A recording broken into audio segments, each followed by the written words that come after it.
마태복음 6장 25절에서 34절입니다.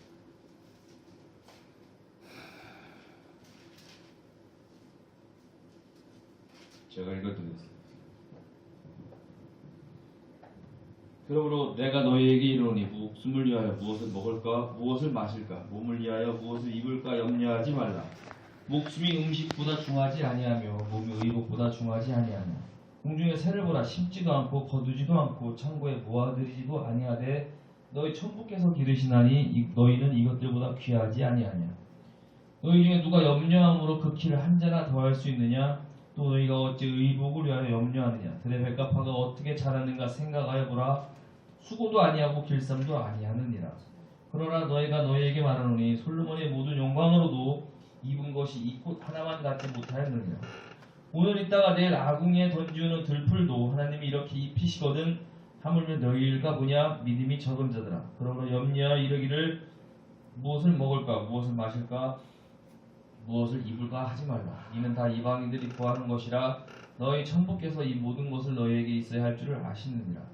너희는 먼저 그의 나라와 그의 의를 구하라. 그리하면 이 모든 것을 너희에게 더하시리라. 그러므로 내일을 위하여 염려하지 말라. 내일 일은 내일 염려할 것이요 한날 괴로움은 그날에 속하니라.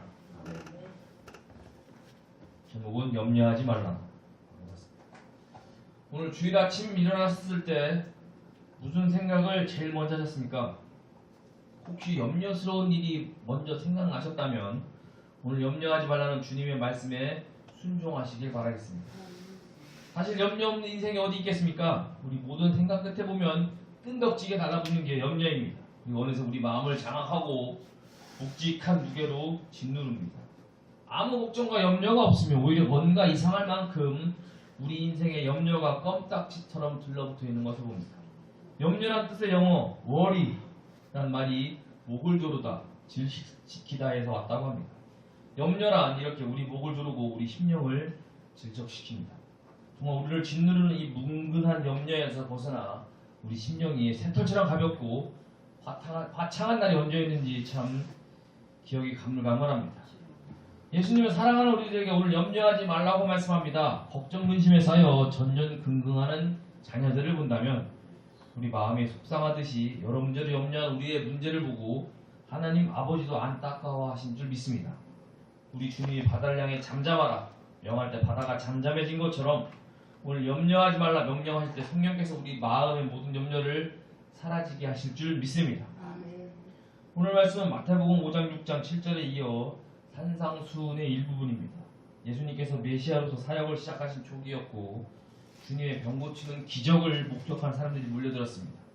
주님께서 산에 올라앉아서 무리들을 가르치신 이 내용을 산상수훈이라고 합니다. 예수님께서 새롭게 건설하실 천국의 새 계명이고 천국 백성의 새 윤리라고 볼 수 있습니다. 이 땅의 방식이 아닌 하나님의 자녀로 사는 방식을 가르쳐주고 있습니다. 우리가 잘하는 대로 원수로 살아가라. 좁은 문으로 들어가라. 너희는 세상의 빛과 소금이다. 비판하지 말라. 이런 말씀들 다 들어있습니다. 그중 오늘 우리가 본문에서 읽은 말씀도 들어있습니다. 그렇다면 우리에게 염려하지 말라는 것은 하나님의 자녀란 반드시 따라야 할 말씀인 것입니다. 그냥 위로의 말씀이 아니라 주님이 주신 삶의 중요한 원리요 계명인 것입니다. 걱정, 근심, 염려는 해도 좋고 안 해도 좋은 게 아닙니다. 우리가 여전히 내일을 염려하는 것은 말씀대로 살지 않는 죄가 되는 것입니다. 오늘 예수님께서 염려하는 제자들에게 믿음이 작은 자들이라고 말씀하시는 걸 봅니다. 결국 하나님 아버지를 신뢰하지 못하고 주님의 성실하신 인도와 사랑을 믿지 못하는 증거이기에 염려는 죄입니다. 우리가 염려하고 있는 순간은 하나님보다 그 문제를 더 크게 보고 두려워하는 것입니다. 예수님께서는 오늘의 말씀을 들으려 몰려온 가난한 사람들의 마음속에 자리 잡은 일상의 근심과 염려를 보았습니다. 돌아가서 마련할 끼니 걱정과 소망 없는 막막한 미래가 짓누르는 근심 어린 얼굴을 보고 마음이 짠하셨던 것 같습니다. 여기 하나님을 예배하는 우리 마음에도 잠시 접어든 걱정거리를 하나님께서는 다 알고 계십니다. 2000년 전 본문에서 예수님이 제자와 무리들을 향해 말씀하셨듯이 우리에게 아무 염려하지 말라고 말씀하신 줄 믿습니다. 이 복잡한 세상에서 예측 불허한 하루하루를 살아가며 어떻게 걱정거리가 없겠습니까? 염려는 우리가 원치 않은 일이 일어날까봐 드는 불안한 생각입니다. 그래서 심리학자들은 염려할 상황에서 최악의 결과를 미리 각오하고 준비하는 것이 정신건강상 좋다고 합니다. 우리에게 염려했던 일이 벌어지는 최악의 상황이 올 수도 있습니다. 다만 우리가 원치 않았던 최악의 결과가 하나님의 최선의 결과라는 걸 우리는 믿습니다. 우리가 원했던 게 아닐 뿐이지 하나님은 믿고 기도하는 우리 인생을 가장 좋은 길로 항상 인도하고 계심을 우리는 믿어야겠습니다. 그래서 오늘 우리 주님께서 의식주를 염려하고 살아갈 길을 찾아보려 도심포사하는 우리에게 하나님을 신뢰하라고 말씀하시는 겁니다. 빌립보서 4장 6절은 말씀합니다. 아무것도 염려하지 말고 모든 일에 기도와 간구로 너희 구할 것을 감사함으로 하나님께 하리라. 염려가 될 때 오직 모든 구하는 것을 응답하신 하나님께 감사하면 기도하면 능히 염려에서 벗어날 줄 믿습니다. 오늘 주님이 하신 말씀 속에서 염려에 대한 몇 가지 깨달음을 같이 나누기를 합니다. 첫 번째로 염려는 우리 목숨과 영혼의 독이 됩니다. 염려가 질병을 불러오는 것은 다 이미 알려진 사실입니다. 염려가 많은 사람 끝까지 건강한 인생을 살지 못하는 걸 우리는 주변에 많이 보게 됩니다. 염려는 우리 육신의 몸뿐 아니라 더 소중한 우리 영혼을 상하게 합니다. 예수님께서 씨 뿌리는 기회에서 염려가 말씀이 뿌리 내리는 걸 가로막고 온다고 말씀하셨습니다. 염려가 많으면 믿음도 견고하게 성장하지 못합니다. 우리가 어쩔 수 없이 염려하는 것처럼 보이지만 사실 그렇지 않습니다. 25절을 보면 목숨을 위하여 무엇을 먹을까 무엇을 마실까 몸을 위하여 무엇을 입을까 염려하지 말라고 하십니다. 우리가 무엇을 먹고 마실까 염려하는 것이 마치 우리 목숨을 위해서 할 수 없이 하는 것 같죠. 근데 이어지는 말씀을 잘 보면 목숨이 음식보다 중하고 몸이 의복보다 중하지 않냐고 하십니다. 우리가 목숨보다 의식들을 더 중하게 생각하기에 염려가 많다는 것입니다. 본질이 아닌 것들로 인한 염려가 결국 우리 뼈를 상하게 하고 목숨을 위협하고 영혼을 쇠약하게 한다는 겁니다. 잠언 17장 22절은 마음의 즐거움은 양약이라도 심령의 근심은 뼈를 마르게 하느니라 그 말씀합니다.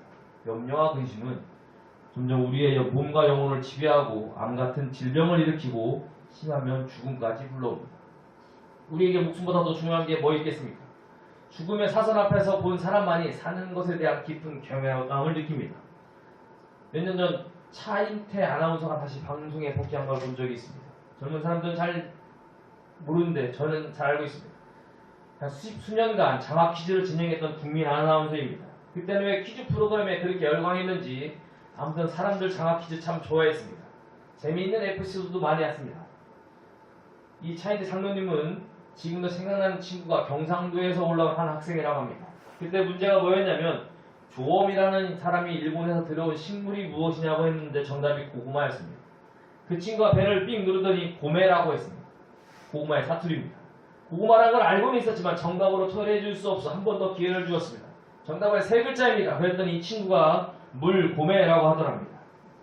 한 번은 박 대통령의 아들 지만 씨를 한번 장학 퀴즈에 내보내겠으니 문제를 좀 가르쳐달라는 연락이 왔다고 합니다. 그럴 수 없었기에 고민하다 삼김 아들도 함께 출연시키면 더 큰 의미가 있겠지 않겠냐고 했더니 다시는 연락이 오지 않았다고 합니다. 그는 림프암 선고를 받았습니다. 9번의 항암치료를 받으며 밤마다 그렇게 울었다고 합니다. 림프암은 눈물로 푼 내 인생의 장학 퀴즈라고 그는 말합니다.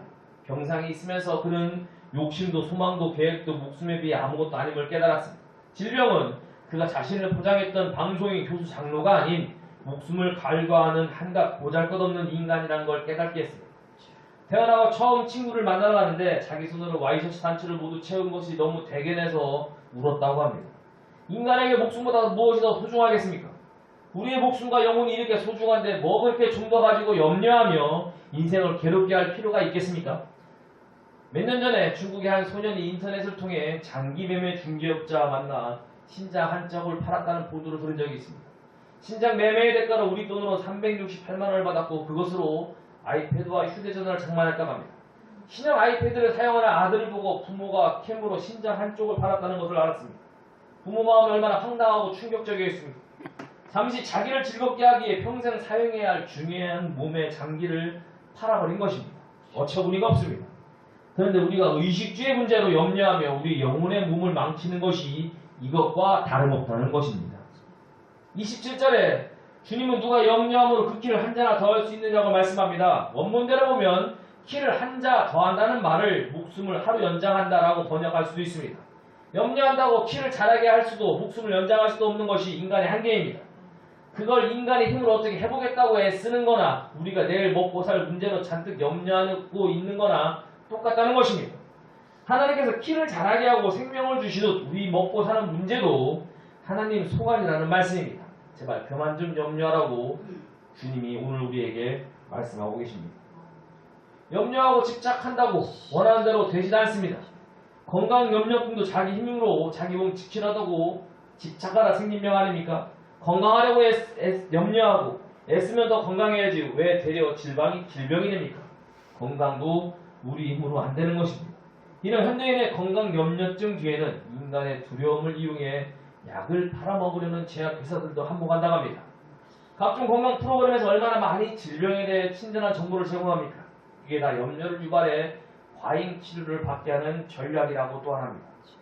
제가 혈압약을 먹고 있습니다. 혈압약을 더 팔아먹기에 표준 혈압을 슬그머니 낮추었다는 것을 여러분 알고 계십니까?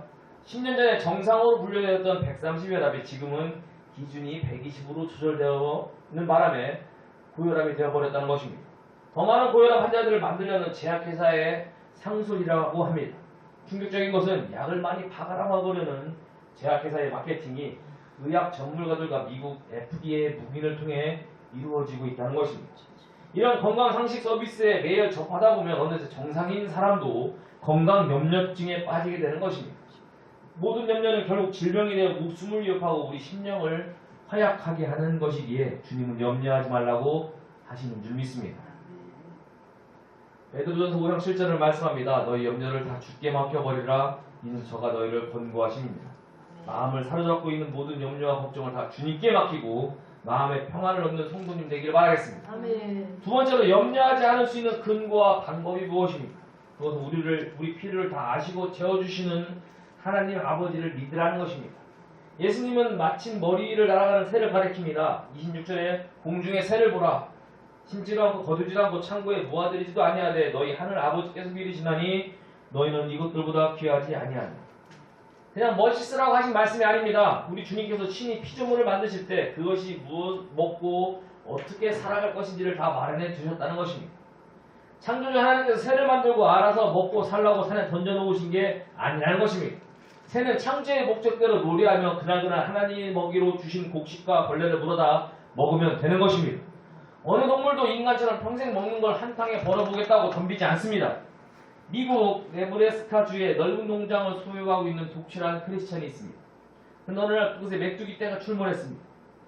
메뚜기 떼가 승고가 폐허가 된 농장을 본 주변 사람들이 농장주에게 이 일을 어쩌면 좋냐고 걱정합니다. 그러자 그는 하나님께서 자신의 메뚜기에게 자신의 곡식을 먹이시는 것이니 내가 걱정할 일이 아니라고 말했습니다. 참 대단한 농장 주인입니다. 메뚜기 떼도 곡식들도 다 하나님께 속했다는 것을 분명히 아는 사람입니다. 하나님이 메뚜기 떼도 먹이시니 자기도 책임지지 않겠냐는 마음입니다. 예수님께서 하나님이 우리를 위해 먹을 것을 준비해두지 않으셨겠냐고 말씀합니다. 우리 옛날 어른들이 아이가 또 태어나 심란해하는 집에 가서 이렇게 말합니다. 사람은 자기 먹을 밥그릇을 갖고 태어난다고. 또 주님은 28절에 들에 핀 백합화를 보여주십니다. 하나님이 한갓 들풀에 입히실 옷을 고르시는데도 얼마나 마음을 쓰셨는지 좀 보라고 하십니다. 하나님께서 얼마나 공을 들이고 지혜를 다해 설계하셨으면 이 모든 것을 만들고 7째 날 들어 푹 쉬셨겠습니까? 한 송이 백합화에게 입혀주신 아름다운 향기나는 옷에도 그래서 하나님의 영광이 가득 찬 것입니다. 솔로몬 왕이 자기의 영광으로 한껏 차례 입은 왕복도 이 꽃 하나만 갖지 못한 것입니다. 하나님이 우리를 입히시는 것이 당연하지 않겠냐고 예수님은 오늘 말씀하십니다. 오늘 주님이 말씀하신 약속은 단지 하나님이 우리의 의식주만 해결해 주신다고 나는 말씀이 아닌 줄 믿습니다. 먹고 사는 문제와 우리의 꿈과 소망과 기대를 하나님이 다 인도해 주신 줄 믿으시길 바라겠습니다. 아멘. 하나님이 주시는 게 성이 안 찰 것 같다 직접 챙기셔야겠습니까? 하나님이 우리를 간신히 위에 풀칠이나 하게 하시고 유행진한 옷이나 입게 하실 거라고 생각합니까? 우리가 자식을 키워봤으니 하나님 아버지의 마음도 알 겁니다. 우리는 한 물간 공짜 휴대폰을 사려고 가게를 기웃거릴 때도 우리 자식들에게 필요하다면 최신한 스마트폰을 사주는 게 부모 마음입니다. 최근에 재벌 하나님 나의 아버지란 책을 읽어보며 우리가 얼마나 부자 아버지를 갖고 있는지 오늘 이 목사님의 생생한 간증을 통해 알 수 있었습니다.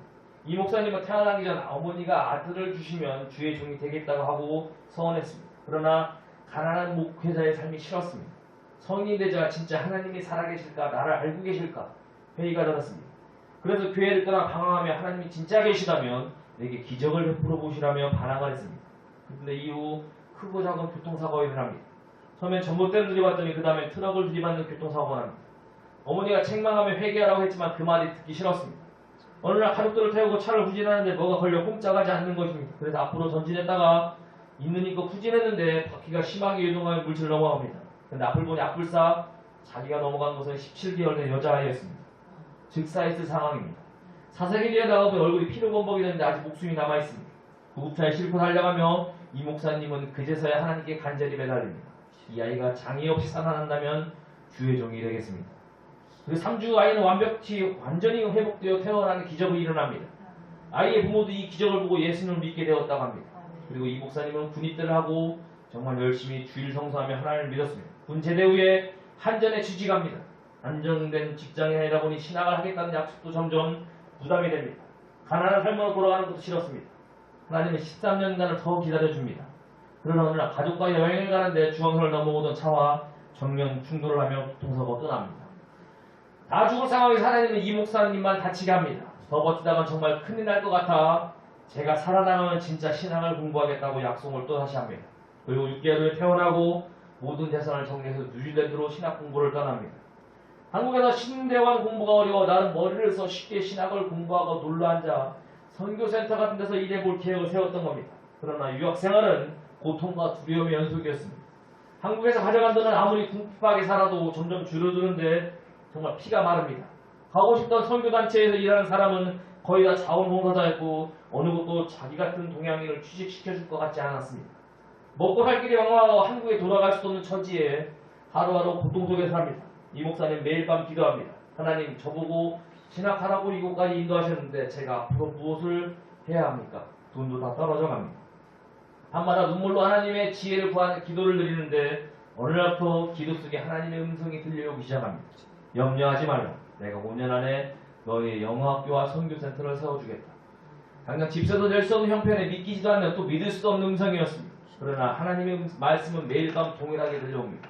처음에 도저히 믿을 수 없어 귀를 의심했지만 밤마다 너무 강하게 들려오는 말씀을 할 수 없이 믿기로 합니다. 3년이 지나도록 아무 일도 일어나지 않았습니다. 그런데 어느 날 기도 중에 느닷없이 실버데일이라는 지역에 가서 땅을 사라는 하나님의 말씀이 들립니다. 그 지역은 푸른 초장의 양과 소밖에 없는 목장 지역입니다. 갑자기 땅을 사라고 하시다니 무슨 돈으로 땅을 사며 여기다 뭘 하란 말씀인지 도저히 납작할 수 없는 하나님의 명령이었습니다. 근데 거역할 수 없는 명확한 음성에 실버데일로 갔습니다. 하나님이 말씀하신 실버데일에 17만 평의 땅이 12억에 나와 있습니다. 26년 전 시세입니다. 주인을 만나 얘기를 한번 해보자고 말을 꺼내는데 기적이 일어났습니다. 땅 주인이 2년 동안 시간을 줄 테니 땅값을 그때 달라는 겁니다. 생전 처음 보는 사람한테 그런 말을 합니다. 그리고 그 2년 동안 자기가 세금을 내지 않으려고 땅을 이 목사님 명의로 넘겨주고 땅값을 담보로 설정합니다. 그래서 결국 돈 한 푼 없이 땅이 그의 수중에 들어왔습니다. 사람들은 50년도 넘어야 할 개발될 땅을 사서 어떻게 할 거며 이자를 어떻게 할 거며 걱정들을 했습니다. 그런데 몇 달 후 부동산에서 그 땅을 팔라는 전화가 다시 옵니다. 32억을 준다는 겁니다. 목사님이 마음이 높더니 하나님께 기도했더니 하나님께서는 64억에 팔라고 합니다. 결국 무일푼으로 매입한 땅을 10개월 만에 정확히 64억에 팔았습니다. 땅값을 갚고 남은 50억으로 오클랜드에 있는 100억짜리 빌딩을 반값에 구입하게 하시고 또 다른 아름다운 빌딩을 한 채 더 주셨습니다. 정확히 모두 5년 만에 일어난 일이었다고 합니다. 지금 수백억에 달하는 두 빌딩은 선교센터와 기독교 영어학원으로 운영되고 있습니다. 우리 하나님이 통 큰 재벌 하나님인 것 우리는 인정해야 됩니다. 하나님이 약속하신 것은 근근히 먹고 살 것이 아닌 줄 믿습니다. 우리가 하나님이 주신 물질을 주님의 뜻대로 사용하실 수만 있다면 얼마든지 큰 재물도 맡기시고 높은 지위와 명예도 주실 줄 믿습니다. 그러니 모든 염려를 내려놓고 주님께서는 33절에 먼저 하나님의 나라와 그 일을 구하라고 말씀하고 계십니다. 오늘 설교에서 주님이 우리에게 주고 싶은 제일 중요한 팁은 바로 이 말씀인 줄 믿습니다. 우리가 이 땅에서 의식주의에 얽매여 모든 인생을 소모하는 게 지혜롭지 못한 일입니다. 이 세상의 것을 위해 우리의 혼신을 다해 쏟아붓고 얻는 것이 무엇입니까? 설령 인생의 절정에 올랐다 해도 허무와 불안은 절대 사라지지 않습니다. 정상을 탈환한 선수들이 더 이상의 목표가 없어 깊은 슬럼프에 빠지는 걸 종종 봅니다. 모든 것을 다 가져봤자 지혜자 솔로몬은 말합니다. 모든 것이 헛되고 헛되도다. 일의 결국을 다 들었으니 하나님을 경외하고 그의 명령들을 지킬지어다. 이것이 모든 사람의 본분입니다. 우리의 모든 것을 바쳤는데 완전한 행복으로 다시 충만해질 수 있는 것은 오직 하나님의 나라를 위한 일일 뿐임을 우리는 믿어야겠습니다. 하나님의 나라를 생각하며 내 시간과 마음을 들일 때 오는 만족과 보람은 이 세상 어디에도 찾을 수 없다는 것입니다. 진화론을 만든 다윈은 평생을 갖가지 질병으로 고생하다 죽었다고 합니다. 구토와 심장병, 두통과 정신분열증과 건강염려증, 맹장염, 헬리코박터 감염증 등 셀 수 없는 병을 앓았다고 합니다. 그리고 그의 딸이 결핵으로 먼저 죽는 고통스러운 인생을 삽니다. 하나님을 밀어낸 자리에 염려와 질병과 저주가 밀고 들어온 것입니다. 이은태 목사님에게 주신 풍성하고 놀라운 축복은 그분의 삶에서 하나님의 나라와 그 일을 최우선으로 하는 믿음과 헌신이 있었기 때문인 줄 믿습니다. 생활의 염려는 다 믿음으로 물리치고 하나님 나라와 의를 위해 삶을 드는 여러분이 되길 바라겠습니다. 말씀을 정리합니다. 34절에 주님은 말씀합니다. 그러므로 내일 일을 위하여 염려하지 말라. 내일 일은 내일이 염려할 것이요 한 달의 괴로움은 그날로 족하니라. 예수님은 죄짐을 지고 이 땅에서 허덕이는 인간들을 이 땅에서 30년 이상 함께 사시며 보셨습니다. 주님도 로마의 합정 아래 모든 것을 수탈당하고 먹을 것, 마실 것, 입을 것 걱정하며 사는 사람들 틈에 가난하게 사셨습니다. 우리가 인생과 마음의 짐과 질병으로 하루하루게 힘들게 사는 걸 다 아시기에 내일까지 미리 염려하지 말라고 하십니다.